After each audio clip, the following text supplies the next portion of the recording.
Olá, pessoal, tudo bem com vocês? Eu sou a Produara, estou aqui de novo.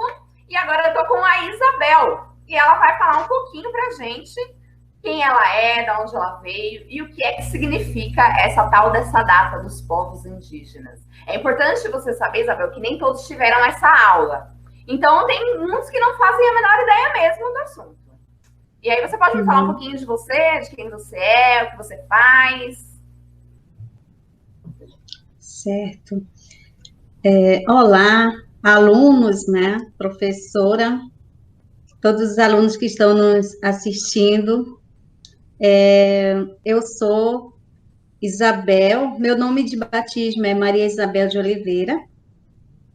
Nós indígenas, cada povo tem seu nome de benzimento, que nós chamamos, né? E o meu é Wircipó. Wircipó significa, na língua dessano, um pássaro azul. Quando nós nascemos, nós temos os nomes próprios que os pajés, os xamãs dão para a gente quando nós nascemos. Então, esse é meu nome. E sou do Alto Rio Negro, do estado do Amazonas, fronteira com a Colômbia, do município de São Gabriel da Cachoeira. Sou antropóloga pela Universidade Federal do Rio de Janeiro, Museu Nacional. E estou nessa caminhada também, né, na parte acadêmica, como pesquisadora. Muito legal, Isabel. Uma coisa que muitos deles não sabiam, e aí eu gostaria que você falasse um pouco, é que nem todo indígena vive no meio da floresta. E aí eu queria que você explicasse um pouco isso da sua rotina, né? Para desestereotipar essa imagem. Certo, bem. Quem é aluno do sexto ano, né, que está começando a vida, descobrindo, fazendo novas descobertas, né, em todos os sentidos, né? O sexto ano sempre é curioso, querer saber quem eu sou, né, onde estou, em que contexto que estou convivendo, né, em contexto que eu estou fazendo a diferença, né? Então, e os restantes dos anos, com certeza, já fizeram um pouquinho dessa caminhada, né?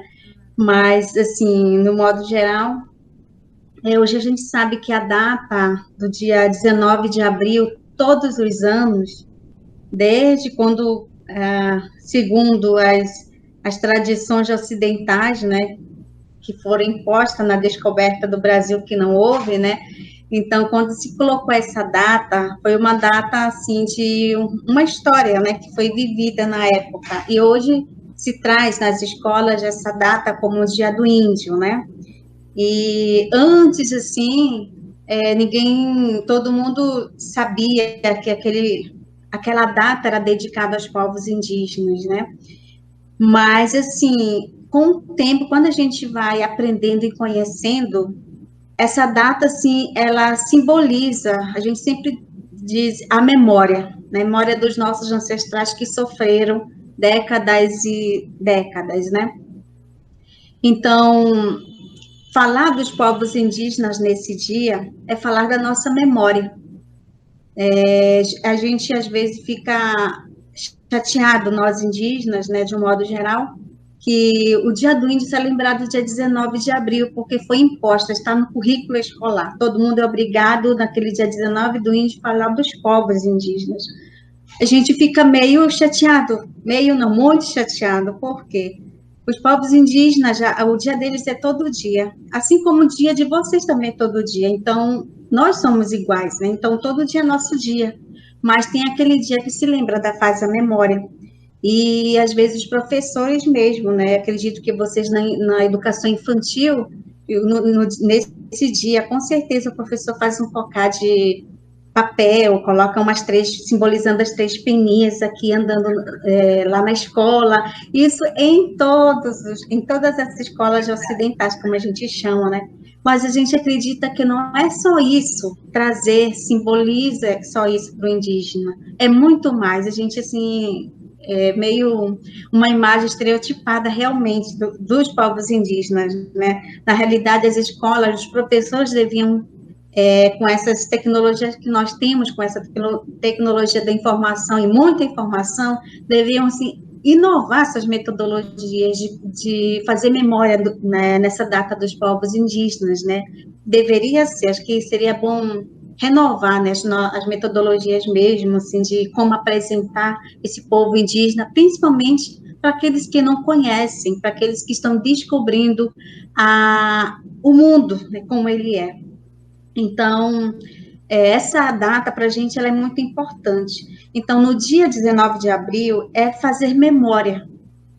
Quem não tem acesso aos povos indígenas, quem não tem acesso às aldeias, quem não tem acesso às informações que se refere aos povos indígenas, né?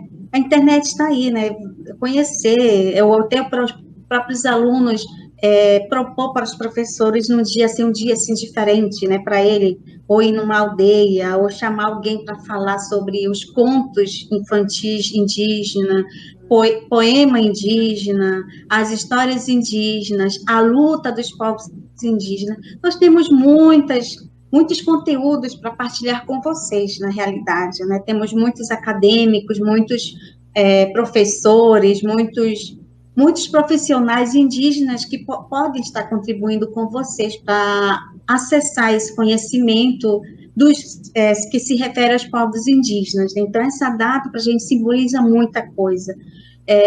Simboliza a morte, simboliza a vida, simboliza a alegria, simboliza, porque marcou a nossa história, ela foi selada, né? Foi selada no sangue de cada indígena que morreu, que lutou, que hoje é que está nessa resistência, né? Então, aconteceu.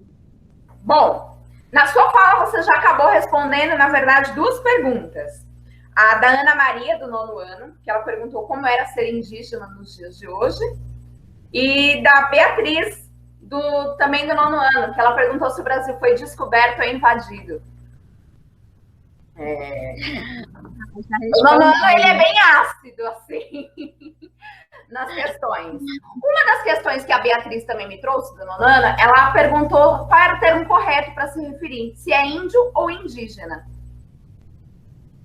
Olha, nós temos uma trajetória, né, tanto da linguagem, né, que foi dada para ser usada para a gente, né, foi imposta para que se use essa linguagem, né, mas, assim, antigamente a gente vê que o processo, ele vai, é tudo dinâmico, né, o mundo é dinâmico, a cultura é dinâmica, a sociedade é dinâmica, né. Lá bem atrás, no início, alguns livros ainda trazem tribos, né? Depois de tribos, passou para etnia.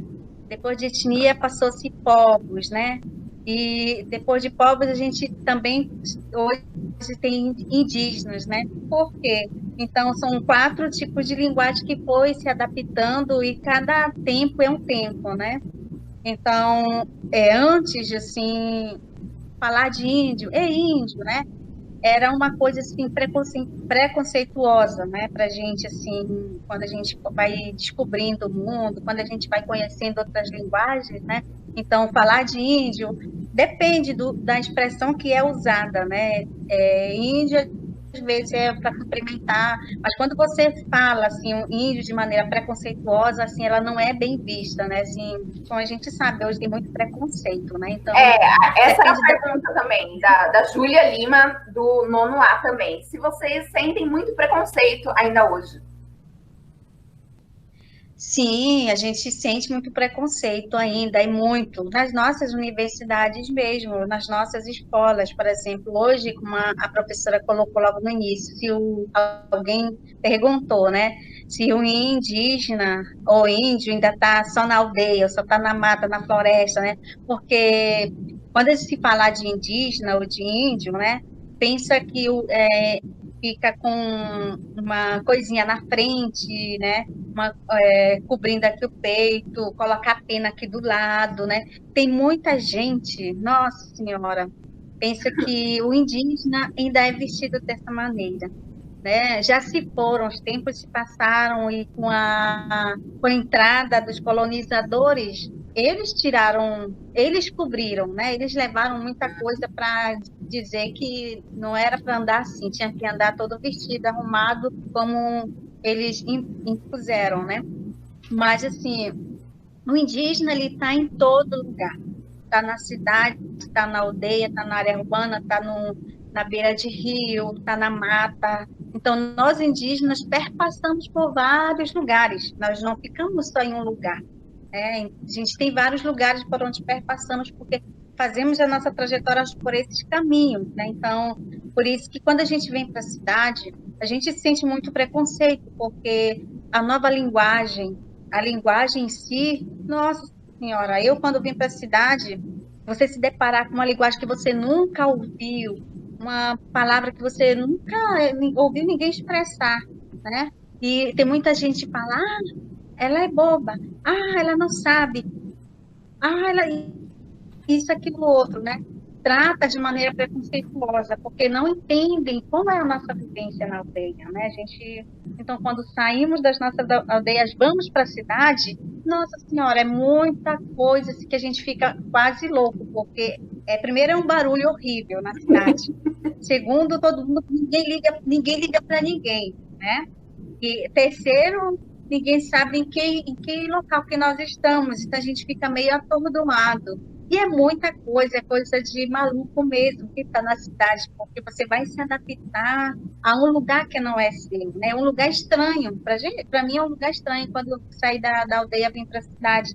A mesma coisa, vocês, né? Se forem um dia na aldeia, ou conhecer alguma aldeia, você vai se sentir também deslocado, né? Então, mas a gente vai se adaptando naquele ambiente. Não tudo é dinâmico, como eu falava antes, né? E nós estamos em todo lugar. Né? Quando você deixou a aldeia para ir para a cidade? Quando foi isso?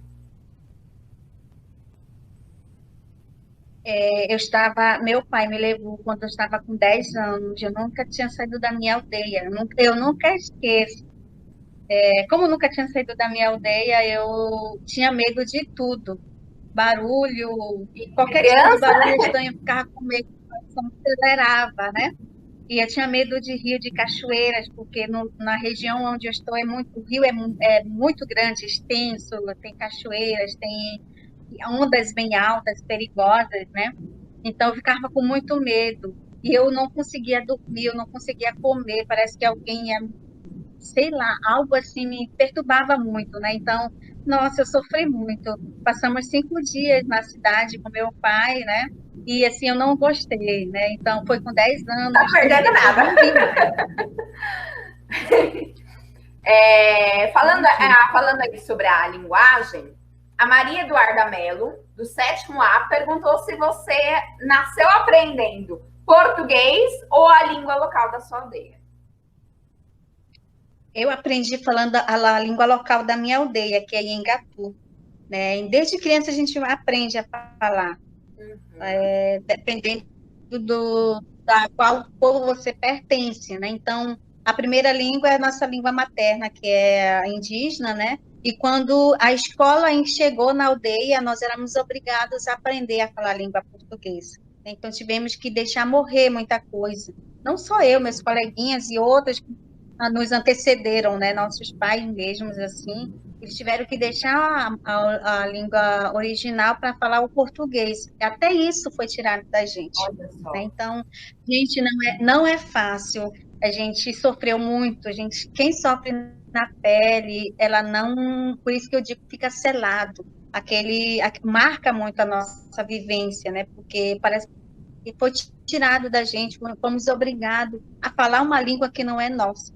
E hoje, assim, a gente resgatou nossas histórias, nossas línguas, nossa cultura, e que a gente hoje fala. Eu falo 2 línguas, né, que é fluentemente. Ingatu, a minha, e o português, né, eu falo, dá para entender. Mas, assim, tem muita coisa que a gente não... É muito complicado o português, né? Então, a gente nasce falando nossa língua, e para aprender o português tem que ir adaptando, entendendo o que o branco quer dizer, né? O que o outro quer dizer para a gente. Não é fácil, né? Por isso que tem que aprender. Hoje tem muita coisa interpretação de texto, ler bastante, fazer redação, e eu fui aprendendo tudo isso, né? Pra gente Ainda que estou está aprendendo. aprendendo desde cedo isso é difícil, imagina para quem não está aprendendo desde cedo isso. Outra coisa que talvez eles não saibam, não existe uma língua só indígena, né? Existem várias, e são muitas no Brasil, inclusive. Você pode falar, a Maria Eduarda Gonçalves, algumas palavrinhas que sejam da sua língua para eles aprenderem? Sim, bem fácil, tá, meninos? Eu vou ensinar saudação para vocês, né? Bom dia, Purangaara. Porangara. Boa noite.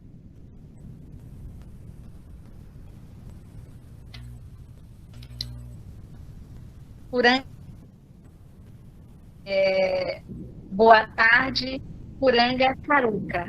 Então, nós temos esses 3 tipos de saudação do dia, né?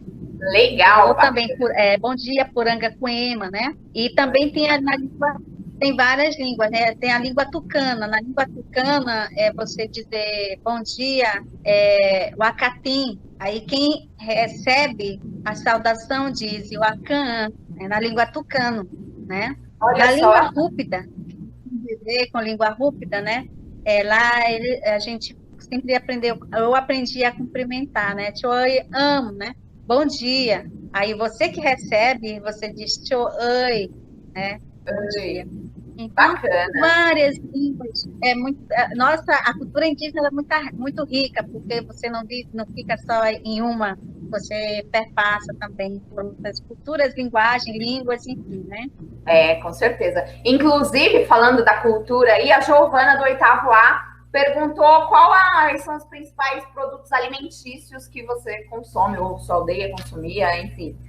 Qual a principal alimentação?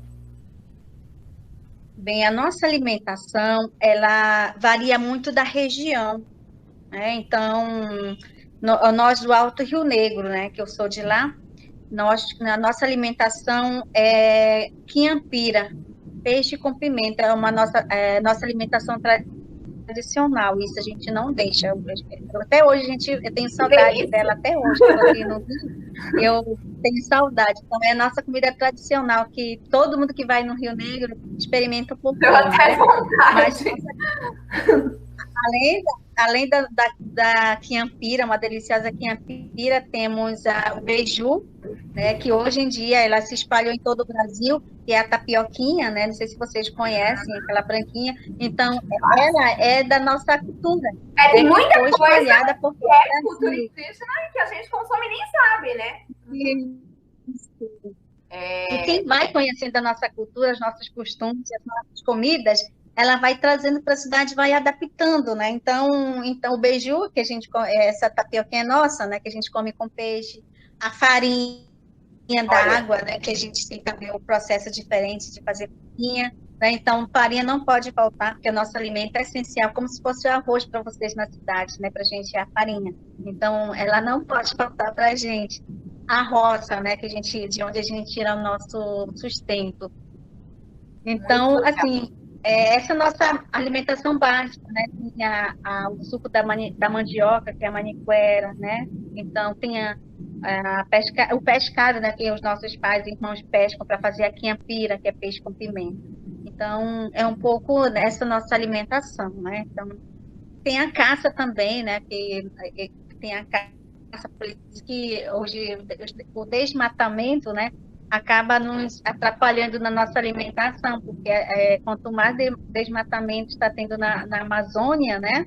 E as caças também vão se perdendo. A gente sabe que ano passado teve muitas queimadas, muitos animais morreram, muitas caças que servia como alimento para a gente também se foram, né? Então, quanto mais a gente preservar a floresta, a mata, a gente vai também tendo essa existência, essa alimentação da própria floresta, né? Então, por isso que a gente sempre diz, nós somos guardiãs da floresta, somos da ancestralidade, porque é a natureza que nos sustenta, né? Então, essa nossa a gente sempre diz, né? Cuidar do meio ambiente, cuidar da natureza, porque ela que nos traz o alimento, né? Se a terra for contaminada, não tenho como plantar mandioca, ou não tenho como plantar um milho, como o caso em outras regiões, né, que comem milho, que comem farinha, ou trazer da mandioca, né, ou da batata também. Então, tudo isso, o ambiente, eu acho que ele faz parte eu acho não, faz parte da nossa vivência, faz parte da nossa vida. Na cidade, por exemplo, para a gente comer as verduras, ela vem da terra, né? Mas se a terra estiver contaminada, eu não tenho como me alimentar. Eu sempre fico pensando, eu estou na cidade, se o mundo parar tudo, né? De onde eu vou tirar alimentação, né? Exatamente. De onde vai vir, né? Então, é preciso a gente preservar, cuidar realmente do meio ambiente, da natureza. O Pietro, do 6º ano, ele fez uma pergunta que eu vou enganchar com outra no meio. Ele perguntou se na sua aldeia estão se protegendo bem contra o Covid. E aí eu ia enganchar outra pergunta, por que o indígena foi considerado um grupo prioritário para vacinação? Durante a pandemia, desde quando começou, na realidade, quando chegou no Brasil, foi uma preocupação muito grande de todos nós indígenas, principalmente os mais velhos, né, que a gente chama os mais sábios, porque eles são frágeis, né? A gente sabe que na década de 1970, 1869, 1979, 69, quando aconteceu a gripe espanhola, né? A gente sabe que muita gente foi dizimada. E quando chegou o sarampo aqui no Amazonas, principalmente, né? Aquelas doenças que foram chegando, muita gente morreram.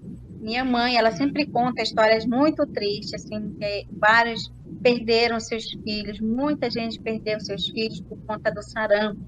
Então, quando se falava desse vírus, nós ficamos aterrorizados, porque já se perderam muita gente antes. E vindo essa nova leva do vírus, né, com certeza iria levar muita gente se a gente não cuidasse.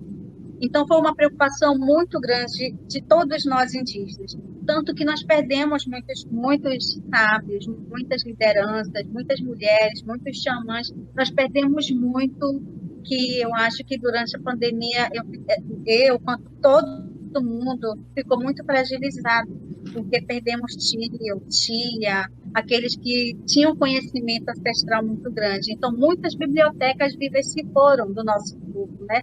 Povos assim do Brasil inteiro. Vocês com certeza viram nos jornais assim, muitas mortes, né? Não só dos indígenas como de todo mundo. E para nós indígenas assim, foi muito forte porque nós somos de conhecimentos orais, né? Nem todos estão registrados, as memórias de todos os sábios ainda não foram registrados. Então, por sermos da oralidade, perdemos muitos sábios. Então, foi essa a nossa preocupação, né? Então, muitos se foram. E na pandemia, nós conseguimos, assim, também, o que nos ajudou bastante foi o resgate, ou a vivência também das nossas medicinas tradicionais. Muitas mulheres, né, que estão à frente, geralmente, da família, buscou muitas medicinas tradicionais. Há muitas vezes aquelas que a gente nem já usava mais, mas essa pandemia forçou, praticamente mostrou que nós precisamos continuar vivendo a nossa medicina tradicional. Muitas famílias, muitos parentes se curaram a partir da nossa medicina tradicional, né? Que muita gente que pegou Covid, na realidade, não foi para o hospital. Por quê? Porque se fosse no hospital, já sabia que ia morrer. Então, nós preferimos ficar cuidando na casa, ter aquele cuidado, tratar com remédio caseiro, com a nossa medicina tradicional, e levar para o xamã, fazer oração, né? Mas fazer o benzimento do xamã, se unir, né?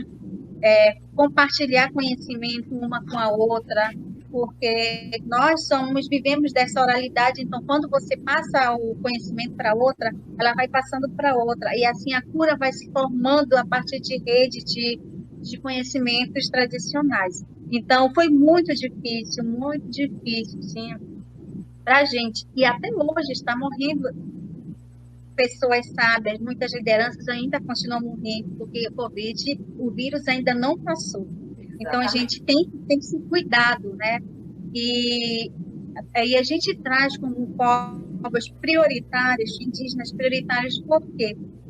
Porque nós acreditamos muito que, se formos dizimados, não tem ninguém para cuidar da natureza, não tem ninguém para cuidar do meio ambiente. Nós somos povos frágeis, porque nós não somos acostumados a viver na cidade sempre. Nós não somos acostumados a usar um remédio que pode matar o nosso corpo, né? Então, a gente que faz isso, e nós temos a nossa imunidade, ela é muito baixa, ela não é resistente. Por quê? Porque nós vivemos da natureza, nós alimentamos da natureza, caça e pesca, né? Então, por isso que nós tornamos esses povos prioritários, porque, acima de tudo, está a vida dos povos indígenas. Já foram dizimados muita gente.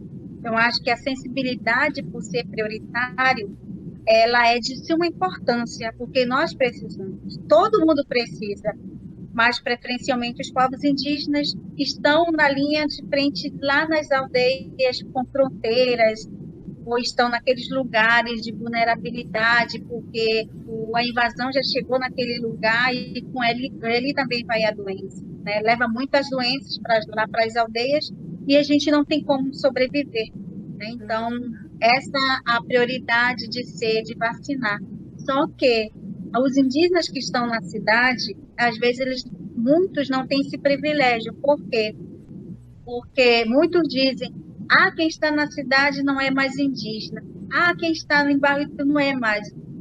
Na realidade, o entendimento dessas pessoas, ela é muito quadradinha, né? Porque, por exemplo, se você fosse para a Itália, você vai ser italiano? Você vai deixar de ser brasileiro? Não vai. Nós indígenas também é a mesma coisa. Eu vou para outra cidade, eu não vou deixar de ser indígena, porque o meu sangue está dentro de mim, a minha vivência está dentro de mim. Eu acho que deveria, assim, ter mais um conhecimento. Mas onde a gente vai, a gente não deixa a nossa origem, a gente não deixa a nossa vivência, a gente leva conosco. Então, não importa o lugar onde os indígenas estão, ele vai ser sempre indígena. Não importa o lugar. Hoje temos indígenas em todo lugar do mundo. Se você for nos Estados Unidos, também tá lá, tem povos indígenas.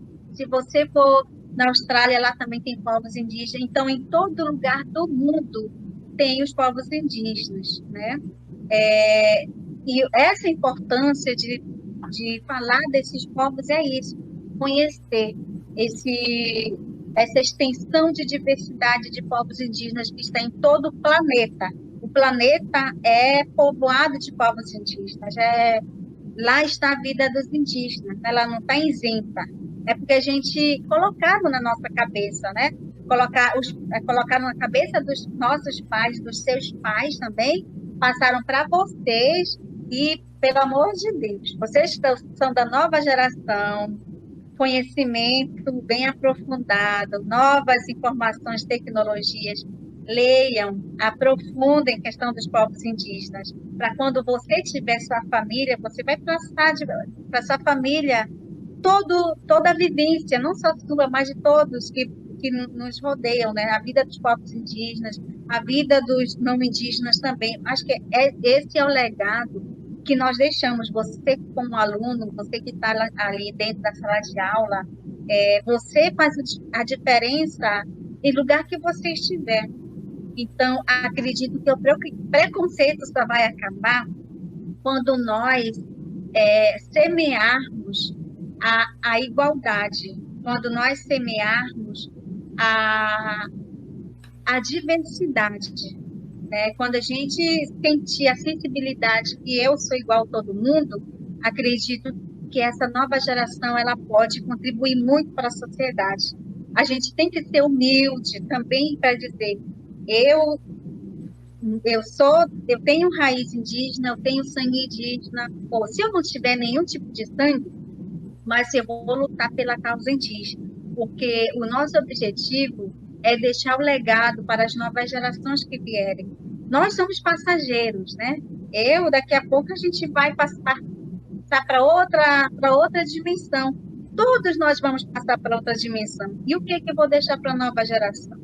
Né? Nós indígenas, você que não é indígena, eu acho que a gente precisa recriar nessa sociedade o que eu quero deixar, né? Com tanta informação que temos, o que eu vou contribuir para melhorar a sociedade, né?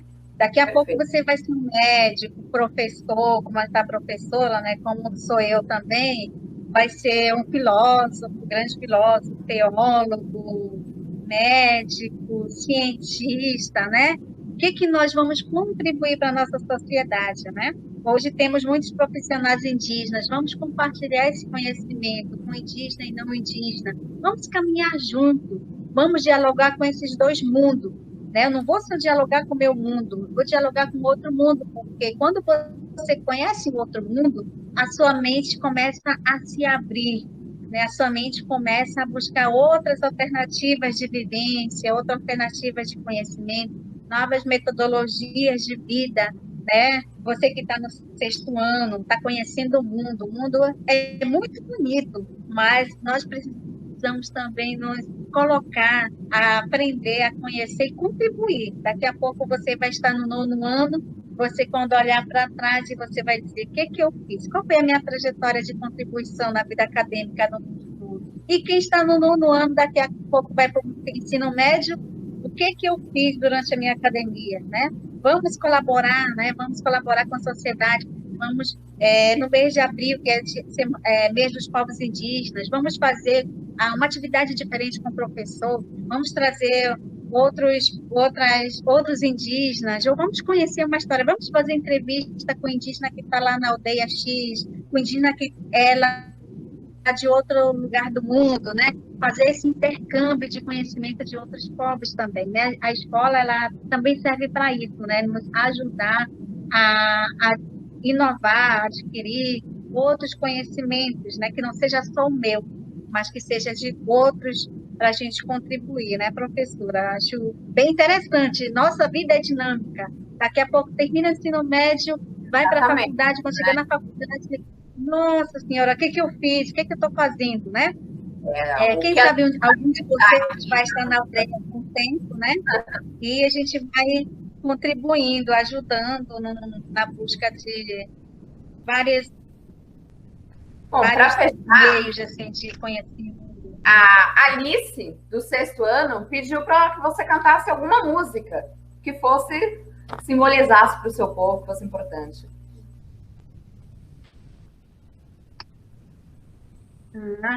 Tem uma música que fala do nosso alimento, né, que é o chibé. Chibé, para a gente, do Alto Rio Negro, ele não pode faltar na nossa casa, na nossa aldeia, porque ele é um sustento que fortifica o nosso corpo, né, e também nos dá esse símbolo da nossa autossustentabilidade também. Então, o que é o chibé? Né, chibé é farinha com água. Só que a nossa farinha, ela não é igual à farinha d'água que chamam, né? A nossa farinha é uma farinha que tem uma especialidade tem um azedinho que a gente tem, que é um processo diferente, né? Que a gente tem todo um processo, que é a mandioca, ela tem 2 tipos de fermento. A que é a doce e a que é a azeda. E quando a gente vai misturar as duas, ela cresce, né? Ela se transforma em um fermento com o outro, ela se transforma nesse processo, e quando a gente vai fazer a prensa dela, termina de fazer a prensa, vai levar para o forno, fazer a torra dela, né? E quando ela está pronta, a gente toma um chibé. Então, é diferente, não é farinha d'água, é outro tipo de processo também, né? A mesma, como que eu posso dizer, não é o mesmo processo, mas é a mesma farinha, assim, só vai saber a diferença quem conhece, né? Então, essa é a diferença. Então, eu vou cantar para vocês. Ela não é difícil, ela é bem fácil, né? Que a gente sempre cantava nas escolas, né? Vamos lá, então. Não sei se a voz vai ficar bem, né? O importante é cantar. Chibé, puranga, purangaretana, Iagustari, Muiriara, Yaú, chibé, puranga,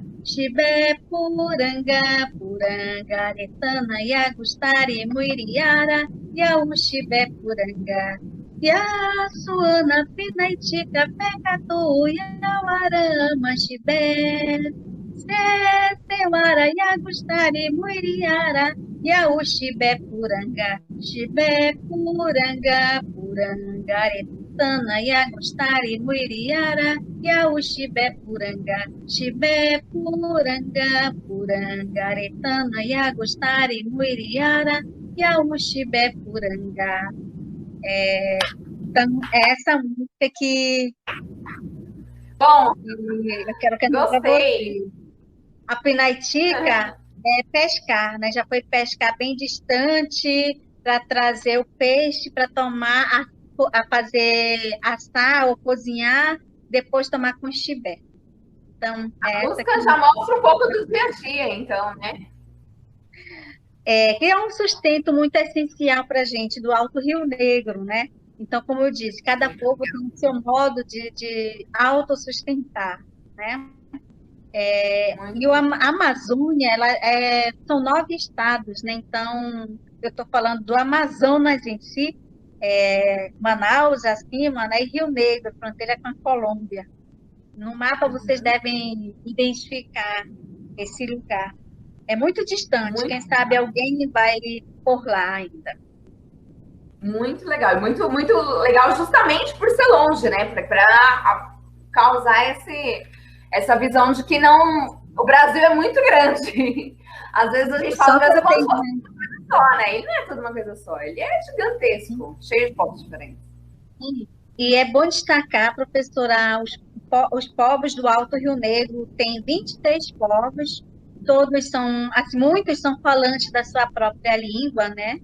E essa diversidade, assim, que existe, ela é muito, assim, muito importante para a gente, né? Porque você não fica só com uma cultura, né? Mas tem várias culturas que temos o mesmo objetivo, né? Então, 23 povos é muita gente, né? E fora que já foram extinta, muitos povos também já foram extintos, né? Mas a gente está preservando ainda esses povos, né? Hoje a minha pesquisa, por exemplo, é resgatar a cultura do povo cueuano, que não existe nas etnografias, que não existe nenhum registro desse povo, mas que existe povo cueuano ainda, né? Devido talvez os etnógrafos, isso, apagamento se deixou, né? Então, eu quero trazer que existem mais povos ainda que estão sendo apagados, né? Por conta dessa colonização ainda, o resquício ainda está por aí, né? Então, eu digo sempre, quero desconstruir o colonizador que está dentro de mim, e que não é fácil desconstruir, né? Porque não é fácil. Fui aí colocando. É uma luta que... Mas eu queria fazer muito essas 3 perguntas que faltam. Tudo bem para você se eu fizer mais 3 perguntas? Pode. Tem 2 Daniels, o Daniel do 6º A e o Daniel do 8º B. Os 2 perguntaram a mesma coisa. Vocês sentem raiva dos portugueses? Nossa. Olha. Então, essa cara na hora que eu ouvi a pergunta. Olha, Daniel, do 6º ano. Eu acho que raiva, assim, é uma coisa muito pesada, né? Mas a gente fica muito sentido com tudo que foi feito com os nossos povos, né? Porque quando você escuta seu avô falar como ele foi tratado, como os portugueses tratavam eles, as histórias, os livros nos dizem como que os nossos povos, os nossos avós foram tratados. Eu, que estou como antropóloga, lendo os livros, históricos deixados pelos grandes antropólogos, assim, não são antropólogos, mas grandes historiadores de várias áreas que passaram pelo Amazonas, que fizeram registro desses povos, quando alguns deles narra, né, como eles eram tratados, dá uma revolta muito grande, dá uma dor no coração muito grande, porque eles não sabiam como se defender, eles não sabiam como fugir, né? Então, era um povo muito frágil. A gente tinha as flechas, tinha as nossas zarabatanas, mas todos esses instrumentos servia para instrumento de caça e pesca, e não era instrumento para matar. Então, eles eram povos indefesos, né? Então, quando se trata de tudo isso, assim, dói muito no coração, né? Eu sinto que estou emocionada porque os livros trazem muitas dessas narrativas assim de sofrimento, narrativas de matança, de guerra. Muitos povos morreram, né? Deveriam ser de outro jeito? Deveria, mas o povo europeu, o povo português estava tão cobiçado pelas nossas riquezas minerais, culturais, que eles queriam dizimar os povos indígenas e ficar com a riqueza deles. E para ficar com tudo isso, eles tinham que matar, eles tinham que fazer muita coisa que, assim, no sexto ano, que não é legal. Daqui a pouco, quando você ler a história dos nossos povos, você vai entender.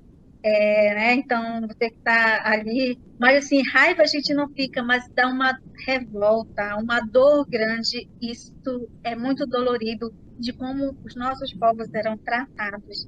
E o que restou somos nós, que estou aqui com vocês, e outros povos também que estão na luta também, né? O que nos restou?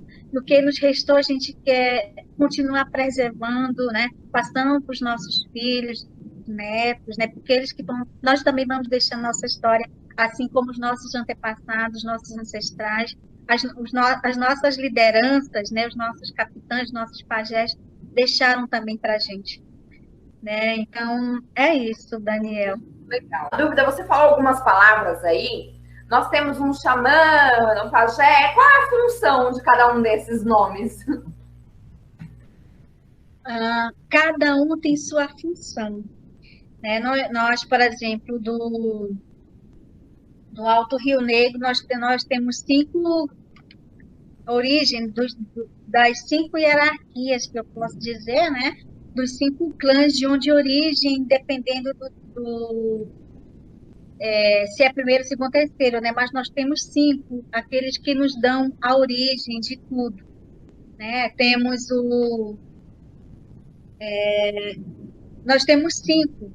O xamã, né? Que o xamã também foi, como que eu posso dizer, ele foi adaptado, né? Para ser o nome científico na antropologia, né? Lá da origem grega, e hoje é conhecido como xamã, né? Que é o rezador, que é o benzedor. Mas na nossa região, nós temos que a gente chama de pai espiritual, né? Na linguagem portuguesa, né? Mas nós temos os nossos inspiradores, que são Kumu, que são Yaí, que são Baiá.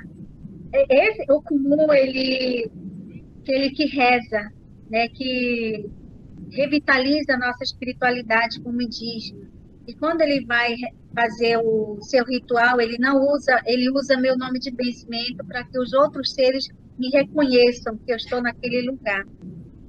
E o Jaí é como se fosse o pajé, né? O pajé que tem vários tipos, aquele que joga água, aquele que chupa, que a gente chama, né? Que suga, né? Que suga algo maligno para o seu corpo, né? O baiá, aquele que canta, que é o chefe de dança, né? Temos aquele que tem também que tem visões antes de ter um acontecimento. Então, esses nossos inspiradores, que eu chamo, né? Minha coisa assim, particularidade, são eles que nos sustentam, são eles que nós precisamos deles, né? Então, eles que nos trazem essa espiritualidade. Cada um tem o seu momento específico, tem o seu ritual específico, né? Mas não é qualquer um, né? Geralmente quem herda são os filhos homens, né? As mulheres, ela têm também a sua vivência. Então, eles trazem, eles herdam do pai, vem toda uma hierarquia, né? O pai já herda, por exemplo, o meu pai ele é comum, ele reza também. Quem ele herdou do pai dele, E vai passando de e assim geração a vai geração, seguindo a né? geração. Legal. Isso. Então, mas não é qualquer pessoa. Um filho deve estar bem preparado para receber esse dom. Né? É um dom que a gente chama, né? Não é qualquer um. Ele Não é tem só que eu preparar quero desde e pronto, criança. né? Não, ele prepara desde criança, porque é desde criança que começa a ter esses conhecimentos, faz o repasse, né? Como eu falei, nós somos orais, né? Povo de oralidade, e quem se prepara para ser essas pessoas já começa desde criança, vai se preparando, o corpo vai se preparando, até chegar na vida adulta, quando ele vai manifestar já de maneira mais aberta, né? Dizer que aquele lá tem aquela função disso, né? Então, é isso. O chamar como se fosse um tumor, pajé, né? Entendi. Isabel, é isso. Acho que falamos de tudo. Tem alguma mensagem que você queira deixar para as próximas gerações? Eu fiquei sem saudade quando estava no sexto ano. Na época era quinta série, hoje é sexto ano, estava nomenclatura, né? Mas que saudade. Aproveitem bem o tempo de vocês. Aproveitem bastante o ensino, o aprendizado. Vamos ajudar a ter um mundo com menos preconceito, a criar esse mundo, a mostrar para a sociedade que nós somos capazes de conviver em harmonia, estar de bem um com o outro, não importa se é indígena, se não é indígena, se é tucano, não é tucano, se é português, europeu, italiano, espanhol, né? Eu acho que a nossa missão, a missão de vocês que estão ali na sala de aula, o sexto ano, é descobrir esse mundo. E quando vocês descobrirem, façam da melhor maneira possível, sempre visando o bem, sempre olhando para frente com positividade, né? E quem já está no nono ano, continue fazendo a diferença. Se você ainda não se tocou dizer que você tem que fazer a diferença, ainda há tempo. Aproveitem a juventude, aproveitem a infância, a adolescência. E quando você estiver na idade adulta, você olhar para trás com gratidão, mesmo com tantos desafios, dizer como eu caminhei, a minha trajetória é bonita, né? Minha trajetória é de gratidão. E a nossa vida continua, né? Porque nós somos passageiros, né? Já fomos crianças, crescemos e assim a gente vai caminhando. Então, agradeço vocês que me ouviram, né? Com certeza algumas dúvidas surgiram, a gente vai conversando depois, não sei quando, né? Sabe lá quando. Mas foi muito obrigada pela oportunidade. Obrigada. A Luana, sua amiga, né? A Luana, principalmente, que fez essa ponte. Muito obrigada por dispor do seu tempo para tirar essas dúvidas, para bater esse papo, porque eu acredito que se a gente não buscar a informação na fonte, corre o risco da informação ser desviada por aí e a gente continuar com meias verdades, né? Então, muito obrigada por ceder seu tempo por isso. Muito obrigada também. Até a próxima. Um abraço para cada um de vocês. Tchau, obrigada.